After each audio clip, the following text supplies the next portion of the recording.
Today we're looking at another wireless microphone kit, and this one is teeny tiny. This is what we're looking at right here. This is the MAONO Wave T5.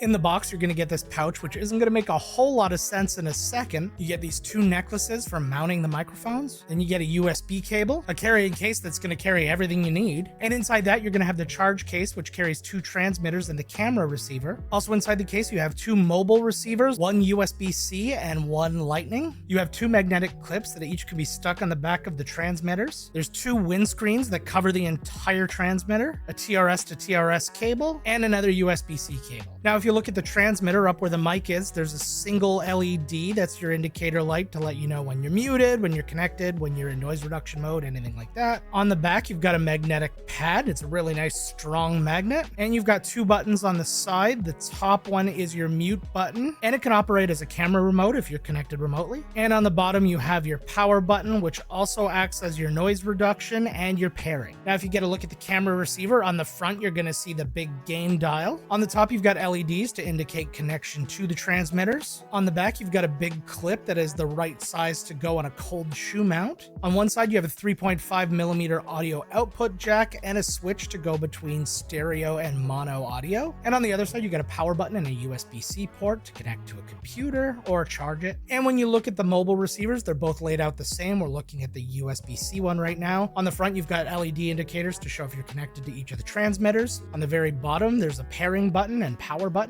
And on the one side, you've got a USB-C port. Now, what that's actually for is so you don't lose the USB-C port on your phone. If you plug this into a power source, you will get power to your phone, or if you plug it into a computer, you can transfer data. Now, one thing I really don't understand are these necklaces. Like, I understand what the point of it is. You're going to put it over top of your neck. You're going to get the transmitter, and you're just going to pop it on like so, right? Or you can even pop it on the inside of your shirt and do the same.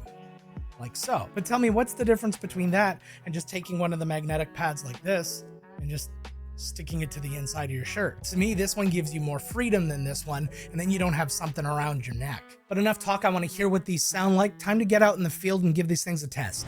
Okay, so we've just plopped on my couch to do a brief indoor test just to hear how things are. It's a fairly quiet room. I've got an air purifier going on there, cats running around chasing some piece of plastic, I don't know what, but it's a fairly chill environment. And right now I don't have the noise reduction turned on. I can tell by the blue light that's on here that looks kind of green on the camera, but I promise it's blue, and by the blue light that's sitting on my mobile receiver right now. I can turn that on and off and see what status it's at in real time at all times. So let's just give a second to hear the ambience of the room with the noise reduction off so we can test what it sounds like when it's on. Okay, and now comes the noise reduction part, and this is always the thing that makes me the most nervous, especially with budget wireless microphones, because I don't know what the processing is actually going to sound like. Is it going to make me sound real tinny or really kind of synthesized? I don't know yet. You're going to hear before me. So let me know in the comments how I sound to you out of the box. So we press the button. Now I can see that noise reduction is turned on. Now, if you're using the MAONO Link software, you'll see that there's actually 4 different levels of noise reduction. I'm on the second level, which is moderate, which I think should be more than enough for an indoor space, or at least most indoor spaces, unless you got a lot of fans going and a lot of other things going on around you. But I'll be interested to hear exactly how it sounds. Now, as far as the other 2 settings, I think that's what we're going to need when we go outside. And there's really only one way to test that. That's to go outside. So let's go outside.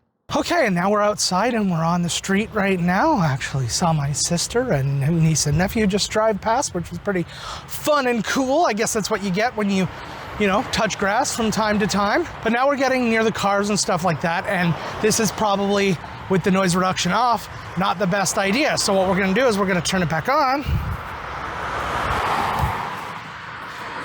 And again, this is the moderate one. This is the same one we used upstairs. So we're gonna hear how this sounds. Then we're gonna switch around and we're gonna try some of the other ones as well. Okay, so now we're using the aggressive setting. So it should be a little bit higher. There should be a little bit more noise removal. You shouldn't be hearing the cars go past me as much, hopefully. And hopefully all this doesn't get drowned out. When I say make sure to hit like on the video and subscribe to the channel, make sure to hit the notification bell so you know when I have new videos coming out, all that good stuff. Follow me on the socials. All the links are down below for that. I will say it's worth noting that if you are using a gimbal instead of just kind of a selfie stick or anything like that, there can be a little bit of interference from the receiver being plugged into the phone. It's not weighing so much that it's causing a balance issue, but it's occasionally banging up against the gimbal. It's nothing too drastic though, nothing that can't be dealt with. Okay, so the next thing I want to test is the range. So I'm going to set this gimbal up. It has a tripod built in, and then we're going to go far away.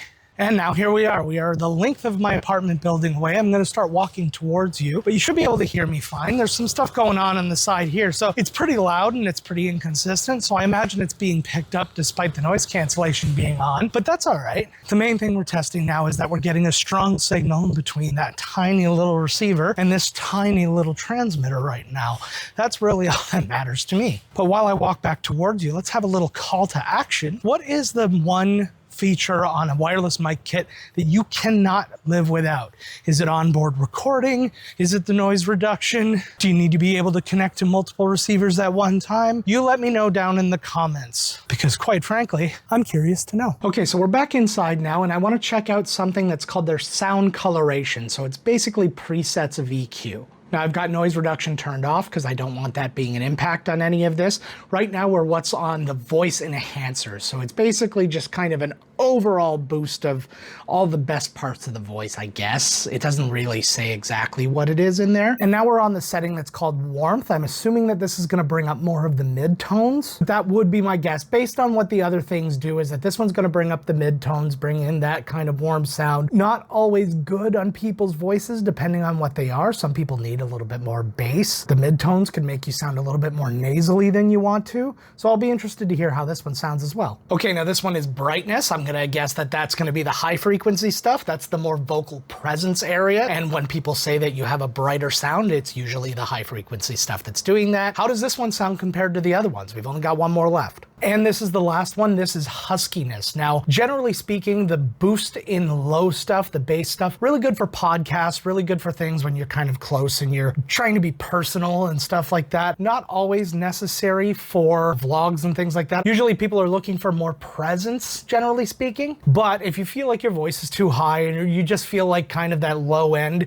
is something that you're just missing, like, you know, you want that authority or whatever it happens to be, this is what it's for. So overall, decent sound. I will say I was having an issue with the gain. Setting the gain on the phone was doing something, but nothing too drastic. It was all quite loud, and you can probably hear a little bit of clipping in some of my tests. And that's when I had the setting right in the middle. It was on 11 out of 20. But even if I turned it all the way down to 1, it only brought it down like maybe a decibel or so. That's not to say the audio wasn't usable. I was speaking quite loudly when I was outside, and it was fine. I did also notice some sibilance when I was talking from time to time. It wasn't an all the time thing though. The noise reduction is better than I would have assumed given its price. It didn't have a huge impact on my vocals at all. I was quite happy with that. And I noticed a pretty marked difference in the different voice coloration options. I'm still somebody who would prefer to have something neutral in. I know how I want to sound, and I'm going to do my own EQ. I do the same thing on my microphone right here. But for someone who's newer to EQ or just new to content creation altogether, it's a really good starting point to be able to record each of those, listen to yourself, and hear how you want yourself to sound. And if you just don't want the hassle of having to do the EQ, it's a good way to work with that. So the price for the kit that we're looking for today, this is the combo one. So that's camera receiver, the mobile receivers, and all of that. That retails on MAONO's website for $149.99 US. Right now it's on sale for $129.99. And if you go on Amazon's website, it's actually on sale for